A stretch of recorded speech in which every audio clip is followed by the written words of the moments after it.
got a hand for us here, Josh? Yeah, let me just pull it up from my notes Yeah, no here. problem. All right, so yeah, so this was 2-5 MGM Springfield. Ah, yes, 2-5 MGM Springfield. I'll get out there one of these days. I'm going to Providence tomorrow, so maybe I'll take a trip out there to Springfield. Was this a 1K cap or what? This is a 1K cap, yeah. All right, so 1K cap. And how deep are you guys? 2K. Oh, so you've been there at the table for a while? Yeah, I don't remember how long, but honestly, I don't even remember how I built the stack up, but we were all pretty deep at the table. Okay. So I'm the MP1 opens to 20, and I'm in the cutoff with King of Hearts, King of Diamonds, and three bets to 60. Okay. The button cold calls The and the button, big blind cold another call. cold call. So button cold calls, Yep. big blind calls. Wow, two cold Big calls blind cold here. calls. Okay. Yep. And then MP1 calls. The initial opener. The initial opener, you had to close the action. So typical lie. I feel like you just see this set up a lot at the $5 blind level where you get these multi-way three bet pots, which are just so far off, obviously from Yeah, theory. it happens But quite a bit. It yeah, happens so quite a bit for 60 sure. times 4 is 240, right? Okay. 240. Yep. Yep. Yep. So flop comes out, two of spades, three of spades, five of hearts. Okay. So 5-3 deuce with two spades. You've got kings here. Now, it is a three bet pot. This board doesn't this is a much more innocuous board, I think, than like if it came out 7-8-9 or 8-9-10. Sometimes people will get antsy on this board, but especially it's a three bet pot. Like, again, we talk about, I was talking with the last caller about what is a typical pre-flop cold calling range at this level in three bet pots, and we said it was like nines plus, ace king, ace queen, maybe the occasional suited Yeah, I mean, Broadway. some you definitely see some suited broadways, maybe even some middling suited connectors. Right. So this is a good flop It for dep you with that against This those is types definitely a of good range. pop. Yeah, Yeah, yeah, for sure. This yeah. I definitely think I'm ahead like most of the time here. Um, so what happens is it checks over to the button who bets small. He So bets so you 75. so you checked. I decided to check with So it with an intention to check raise if the button bet. wow, interesting. Check raising as the pre-flop three better. Now remember, so big blind checks, right? MP1 checks, and you're in the cutoff with only the button behind you. So hero checks. The only thing I would say about that though, because we've touched on this briefly, and I think we did a podcast. I think Nate helped me prepare a podcast on it. I don't remember off the top of my head from a few months ago. I mean, I would like your plan better if you were like first to act. Like, say, for example, like you were under the gun. Well, yeah, or say like, under the gun open, you're plus one, you three bet, then you get like cut off and button a call, and there's more people behind you. There's more of a chance that someone's going to bet. Here, two people have already checked you, so it's kind of a pretty, things have to really go your way for the button to always bet. I mean, that's what it just looks like on the surface.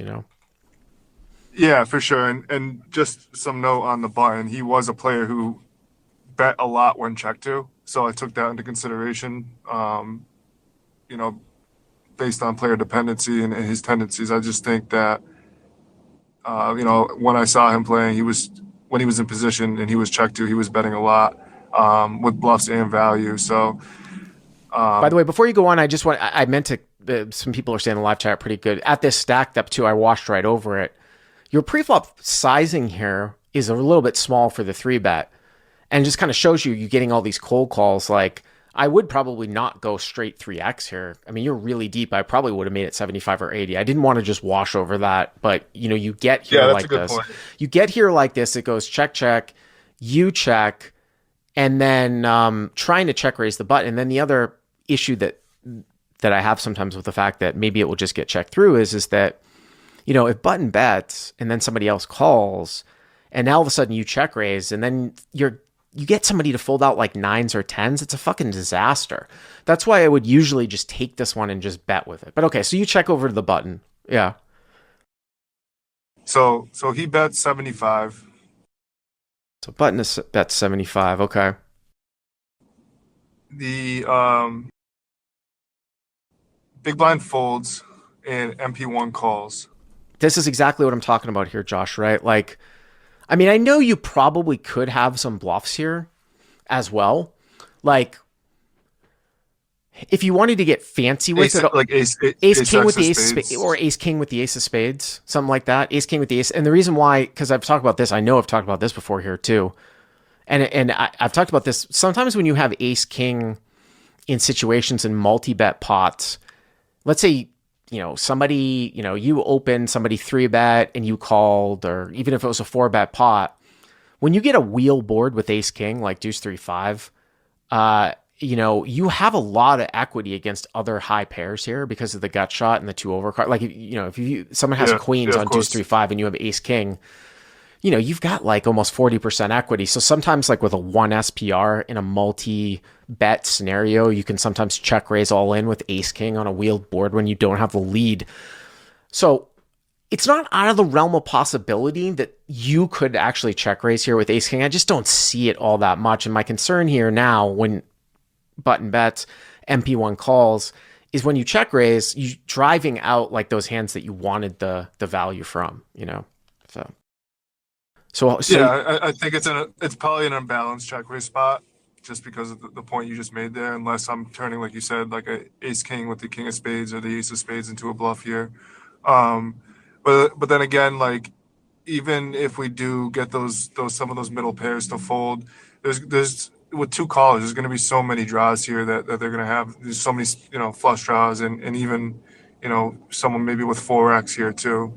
it's a 3-bet pot though. I mean, I know that, but I mean, I just, I mean, even if it's a loose game, you still have to kind of look at it like, what are the reasonable ranges here? And it's not like it's a high board with 2 spades. It's just 2 spades. So really, Yeah. yeah, not flush draw, sure, Yep. but like you're not going to have straight draw flush draws here besides the nut flush draw. But anyway, so it sounds to me like you check raised. What'd you go to here? I did. Yeah. So I went to 280. So kind of small. Well, I mean, it's 1, 2, 3.5x. Okay. I mean, it's less than Yeah. pot. By the way, too, the button's bet is not that large, right? He's going 75, which is like 30, maybe 30% of the pot. MP1 Yep. calls, so it's 5-3 deuce. Checked over to the hero who checks. Button bet 75. Big line folds. MP1 calls. Hero raises to 280. Okay. Button calls and MP1 folds. Button calls. MP1 folds. So now we have put in 560, 635. The pot is like And I guess 875. I guess I should mention this now. MP1 told me after the hand that he folded pocket fours, so that it Pocket could fours he change. folded? Pocket fours, yeah. It's interesting. I mean, He was the pre-flop raiser. no, I get that, Couple but I mean, it's cold like calls. He's definitely with what you're representing, though. I wonder because fours should have some decent equity even against an overpair. Or, I mean, I guess if you had aces, there would be two less aces in there. yeah. It's interesting. So the pot's Yeah. 875, right? Looks like 875. I got okay. yeah. Yep. Turn's the 10 of diamonds. So So the essentially, it's a brick. yeah turns a 10 of diamonds, and you guys still have like 16. Unless he's cold calling with pocket tens, which he definitely could, and turns top set. So you have about somewhere around 16, 1700, about 2 pot size bets left here. Yeah, I've got I about 1600. So, but I assume that you think that his bet calling range is more skewed now towards draws. I Flushes, assume. yeah, mostly flush draws here, unless he has like a hand like 4-5 suited. Um, yeah, 5-6 suited, or just like a pocket pair that doesn't believe me. By the way, too, Maybe jack. What if I'm even thinking maybe he has like jacks or queens that doesn't 4-bet pre. by the way, some people are making some nice comments too about that last one. The guy who said that he folded pocket fours, which I found really surprising. What a great spot that guy could actually back jam. I'm talking about the MP1 guy. If you go back to the flop and it goes, and a back jam, of course, is you re-raise after calling. So, button goes 75, he calls, you check raise, and then the guy back jams. I remember doing that sometimes at Commerce. I remember this is the problem sometimes when you check raise one pair. He was like 2K deep too, though, so Yeah. he was pretty deep as well. But here's the thing: when you check raise over pairs on boards, you do open yourself up to being back raised by an aware player, meaning that an aware player who calls someone else's bet after you checked, then you check raise. And then the aware player is like, you could have some ace four here, but he has more of the board, and it puts you in it's a rare situation. I have done it. Yeah, I have done it. But anyways, all right. So 10 of diamonds on the turn, 875 moving to the turn. Okay. Yeah, I bet.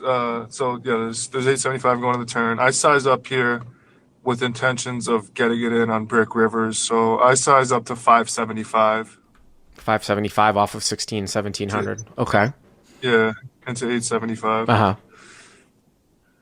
And button goes ahead and calls. So button calls.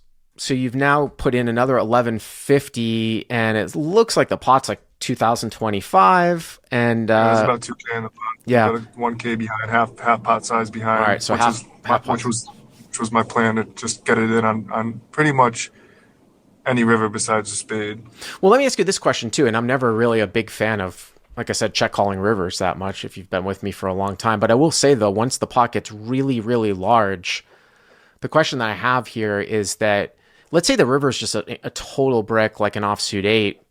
Could you make a case where checking to check call the river is actually more profitable than betting because you think that the guy is so skewed towards draws? The counter to my argument would be if he somehow had like 10x of spades or ace 10 of spades and was going to call a bet, but instead he checks behind. Again, it's kind of an unorthodox line, and the pot is really, really large. And for the most part, like when you say, "Oh, I've got kings on a deuce 3 5 10 board with half a pot size bet left," I'm going to be like, "Yeah, you should be betting at the river on bricks to get value." But because of this check raise on flop, it does change things a little bit. What's the river here? Yeah, I mean, to your point, I think like villain could have all the flush draws here, and I just feel like it's unlikely for him to try to bluff river when there's only a half pot size left. I only got a half pot bet left by the river. It's 1K behind, so I think it's kind of ballsy at that point if he was going to try to turn spades into a bluff. Right, because it seems like you have a hand that you're going to call down with, which is sort of my contention. Back to the hand reading part. When I do check raise the flop. Yeah. And I also thought that like maybe this player just has like pocket nines or pocket eights or even like pocket jacks that don't 4-bet pre, and just kind of being sticky with those hands. I mean, I can even see like even jacks or queens. I don't think if you're going to cold call the 3-bet, then you probably shouldn't be folding, an overpair maybe on the river. But even then, if you're calling a turn, you got to put the money on brick rivers. But someone said that ace 10 of spades might jam turn. I don't know why you would jam turn with the ace 10 of spades if you think the caller's not going to fold an overpair or he's bluffing. There would literally be no reason for the opponent to jam ace 10 of spades. The only reason why you jam ace 10 of spades is somehow you were trying to get the guy off of like kings and you were doing it like as a semi-bluff. But anyways, all right, 2025 to the river. By the way, I mean, there's not many. I mean, the other interesting thing here is that the bricks that you want to see are like the high offsuit types of cards, right, that don't connect. And the problem with that is, yes, it's a brick, but then if he's holding on with like nines or eights or so, you know what I mean? Something like that, it's even worse for him. So yeah, what's the river here? Yeah, so there's definitely a lot of bad rivers, but the river's the 8 of spades. So it's one of those ones I didn't want to see. Yeah. Well, now obviously you have to check, right? That's what I do, yeah. And I would lean towards check folding. So hero checks. Okay. Yeah, and then he goes ahead and takes about 15 seconds and jams for the 1K. He's got me covered, so. Well, here's the effective stack. I got about. Yeah. Here's the problem. Here's the problem for you is that, God, like, so he goes 1K into 2000, so you're getting like 3-1. I'm getting 3-1. The problem for you here is that people don't. Again, as sort of a cornerstone at this level of live poker, they don't turn hands with showdowns value into bluffs enough. And the problem here is that it's almost impossible for him to have nothing here. Like, unless he's got like, you know, four, five suited that Yeah, he's like, I'm gonna bluff that's like it. front door spades. You know what I mean? Like, That's the only thing is 4 or 5 suited, pocket fours, and then if you take the concept out and you still put that into consideration that people sometimes turn pocket pairs into like small pocket pairs into bluffs. When my range is pretty capped here, like it's always over pairs, right?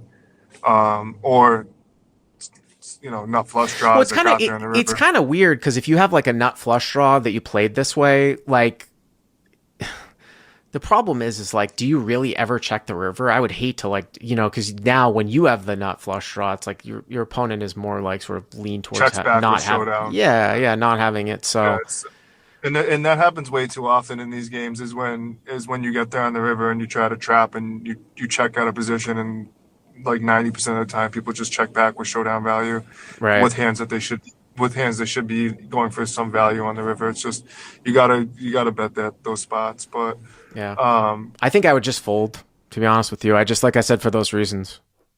getting a good price here, but like there's not too many bluffs here, so I did end up folding. I mean, it's really hard to think because before you even do the reveal, it is really hard for you. It's really a very deep, complex type of thing if you want to get to the river and think about MDF because your line is so rare to take because of the check raise multi. First of all, you've got a 3-bet multi-way pot, and now you've check raised the flop with an overpair, right? And the question's now, and then we add to this the fact that, okay, your flop check raising range like consists of maybe some overpairs and like some, nut flush draw types Not of flush holdings. draws, yeah. But then the problem is that like if you're not checking the nut flush on the river, now it's like what hands am I check raising flop, betting turn, and now checking the river at the end here with if I'm betting the nut flush when I make it. And it becomes a situation where you are, and even though I hate that term, I mean, I don't hate it from a theoretical perspective, capped. I just think it's misused. But in this case, I think it kind of fits. But the problem is you still have to find a bluff the guy has, and just don't know if it's there. Yeah, no, I agree with you. That's why I made the fold. So hero folds. Did you get a reveal? I did. He showed me Jack 10 of spades. By the way, what's interesting here too is that so he turned top pair. So that was what I was talking about. Like, say the river's a 9, an 8, maybe it like pairs the deuce, whatever. Pairs a 3. A 5 is somewhat interesting because the fact that 5x of spades could be there too. So I think a deuce or a 3 would be slightly better for you to pair. Would he fold? With like when you jam river, right? You check raise flop. You bet on the turn. He turns top pair. Now like the river's a deuce, right? Or river's a 9, and then you go all in for like half. Does he fold? Does he call? It's interesting. Yeah, I mean he's blocking a lot of my suited Broadway hands that I would have that would do this if the flush didn't come in on the river, right? Like if it was like the deuce of diamonds or something. Well, he's got the jack of spades in his hand. Yeah. If you were to do that with, I mean, I still would think that you'd be doing it more kind of with like nut flush draws, which is like a gut shot here to a 4. But Yeah, I mean ace jack of spades, ace queen of spades, right. ace king of spades. Yeah. Even like ace 5 of spades. Well, not in this case, but the 5 was the 5 of hearts, so yeah, I could have ace 5 of spades, but yeah, I mean, I think 10x probably just has to fold that river. Yeah. Would you agree with me on that? I mean, if you jam, I would. I might level myself into calling once in a while if I had Jack 10 of spades because I see this line taken so rarely that I might be like, you've got the nut flush draw here enough when you check raise flop. And also too, like going back to the flop, it's like one of these spots where maybe you don't bet the nut flush draw here all that much because of the pre-flop configuration. But then when you see, so I've had these situations where I was going to check call with a draw after having the pre-flop lead, but then I had a situation where somebody bet small and then there was a call and it was a good spot to check raise. So you could have like, ace 9 of spades or something like that, right? And you weren't going to bet the flop, but then you saw the action and you're like, this is a pretty good spot to check raise the flop, right? So if I had Jack 10 of spades here, I might level myself into thinking that you've got enough nut flush draws here that have bricked out where I might call with top pair Jack 10 of spades if the river was a brick, because it's such a it's kind of a rare line to see with an overpair. But as played, like I said, like I don't think you can call here. You made the right fold, and I appreciate you calling it in.